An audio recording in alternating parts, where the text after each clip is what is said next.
Hey YouTube, welcome back to my channel. Today's video is It's Getting Darker Outside and God is Calling Us Home.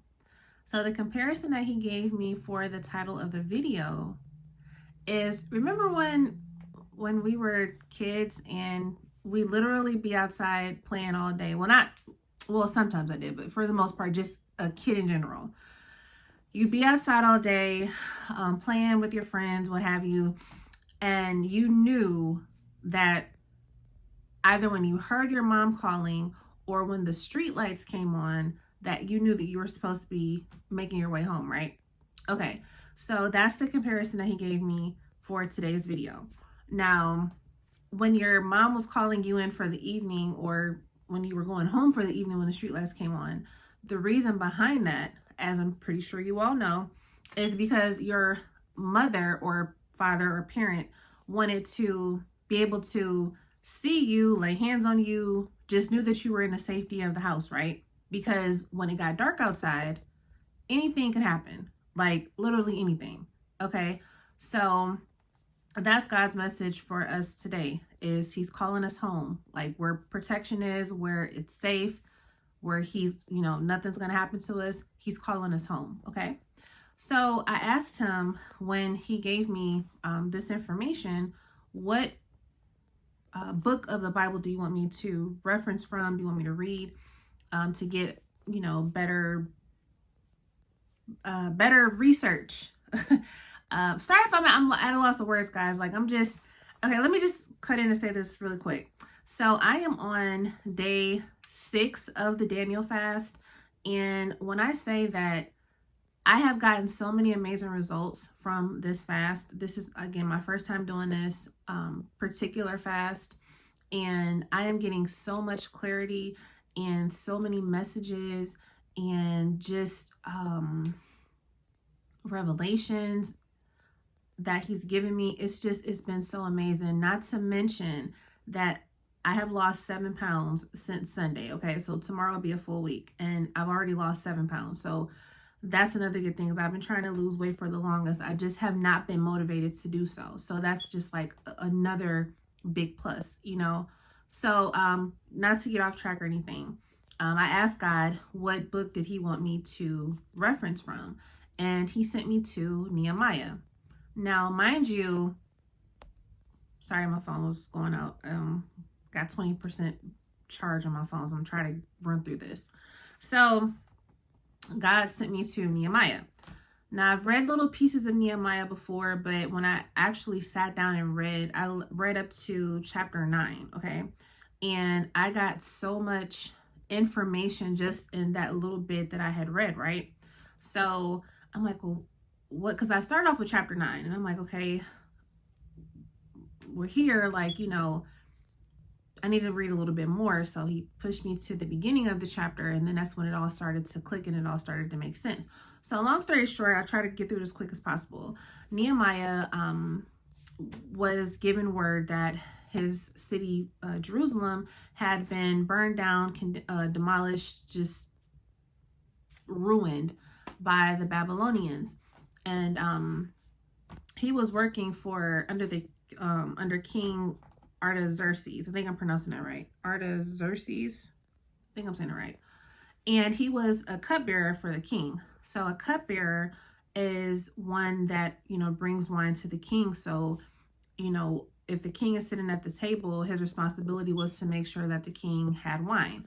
And he's literally like his right-hand man. He's right there, when he's eating, feasting, whatever it is that he was doing. So in the time that he worked for the king, I'm so sorry. He became very, close with the king, and the king valued a lot of what he had to say. He'd ask him for advice. He valued his opinion. So this one particular day, and before I get to that point, before I forget, when he was given word that, his city was in ruins, he prayed. He became like deeply disheartened about it. And he prayed, he mourned, he fasted for several days. And he prayed to God, and he told him, God, did you not forget the promise that you gave us? Because at this time, they're all like, and this is the Israelites I'm referring to, they all were literally scattered over every which way as a people. Okay, so they were separated.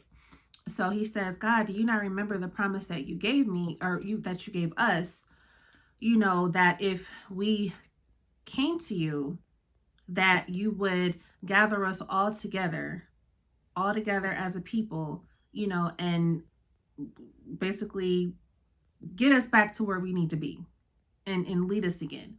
So also in that prayer, he, repented his sins, repented the sins of his family members, ancestors before him, and just acknowledged to God that, God, I know that you tried to help us before and we forsake you and wandered off and did our own thing. But now I'm coming to you, me personally, on behalf of, my people. And I'm just asking for forgiveness, and I'm repenting everything that, we may have done as a people to make you look at us in an unfavorable way. Okay. Fast forward back to him working for the king. So this particular day, he's working for the king, and the king sees how unhappy he is. And he says, Nehemiah, like, what's the matter? Like, you seem really sad today. And so Nehemiah, like, did a quick prayer up to God. And he said, King, basically told him what happened. Like, my city's in ruins. It's been burned down. The gate has been torn down. Like, it's just all in shambles. So the king is listening to his story, and he's like, well, I mean, what are you asking me? Like, what is your request? Are you asking me something? And so Nehemiah says, if you could, I'm just asking if you could allow me to go back and rebuild my city. And the king was like, absolutely, like, whatever you need, let me know. I got you. Okay. So he sent him with servants and, people to help him rebuild the city. And that's literally what he did. So once the city was rebuilt, as God said, and as he promised, he brought all of his people back together, and they began to dwell together.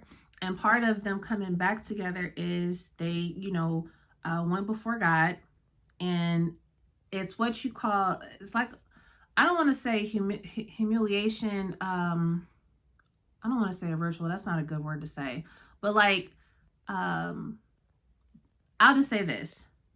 They wanted to basically humiliate themselves in front of God. So that their way of thinking, and that was to, put on sackcloth and, put dirt, all over their body, just, and they presented themselves to God in this way, and they fasted, they prayed. Okay.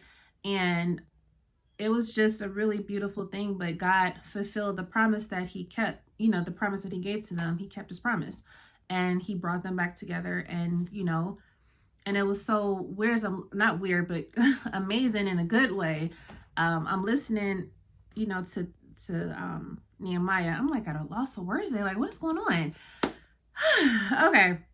So I'm reading, the scriptures and whatnot. And it was basically saying like how each person was assigned a different task to do as far as building the city back up. Like they had, people assigned to, putting the beams up. They had people assigned to laying like the foundation. They had, this particular person that was responsible for repairing and, structuring the pool. Now, this is another thing that I did find out too, that I thought was really, really good. Like, never knew this. But one of the people that was helping Nehemiah bring the city back together was, give me 1 second, I'm looking at my notes, y'all, was Shalom. And he began to repair what they called at that time the pool of Selah. And this is the same pool. They ended up changing the name later on to Siloam or Salome, But in John 9, this is the same pool that Jesus, and I know you all remember this story where Jesus healed the blind man by the pool. This is the same pool that Jesus healed this blind man, healed this blind man from. Like, amazing. So again, God assigns his children different tasks. And when we're doing these tasks at the time, they may seem like minuscule or not meaning too much of anything at the moment, but not knowing that sometimes these things are laying like the foundation for something amazing and something beautiful that we may not even see in our lifetime, but it could happen after, we're gone. But the fact that, you had a part in this beautiful thing, it's just, it just amazed me when I read that. So going back to what I was saying about God calling us home. Now, I know that a lot of you have been getting messages and you know that God is calling you to come back to him.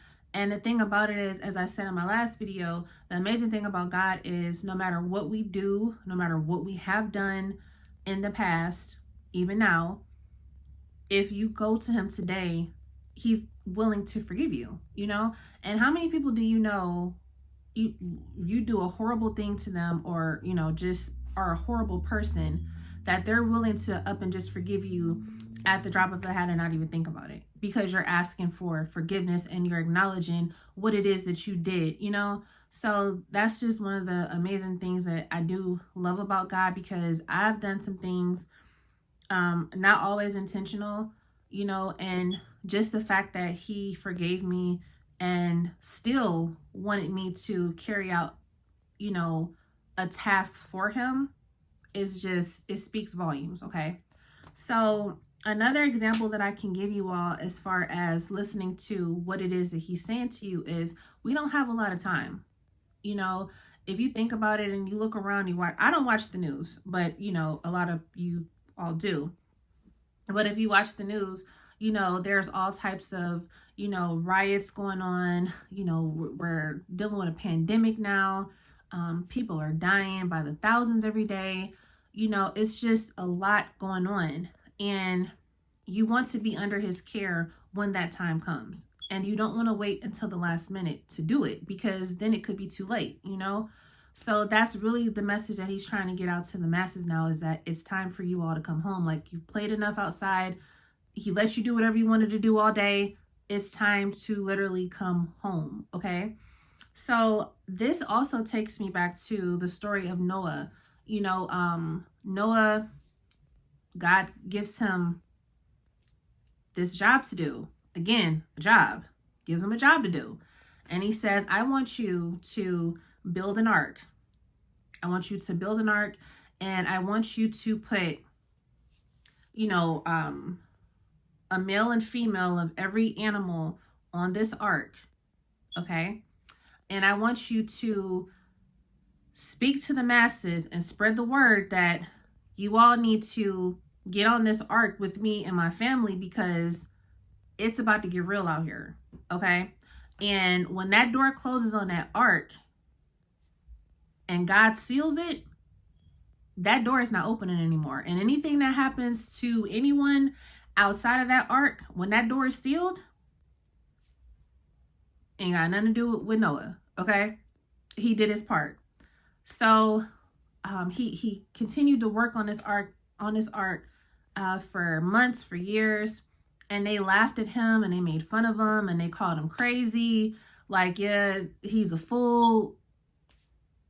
Who knows what he's on? He's tripping, all types of stuff. And he just still steadily did what God told him to do. And he just left all that out. He just tuned it all out. He had a job to do. Okay.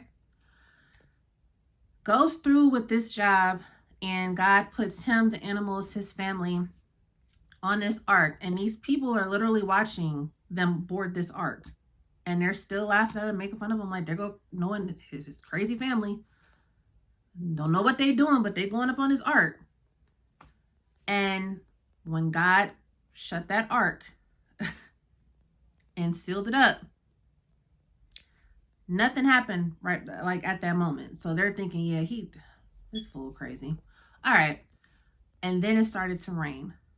And it started to rain. And it kept raining and it kept pouring.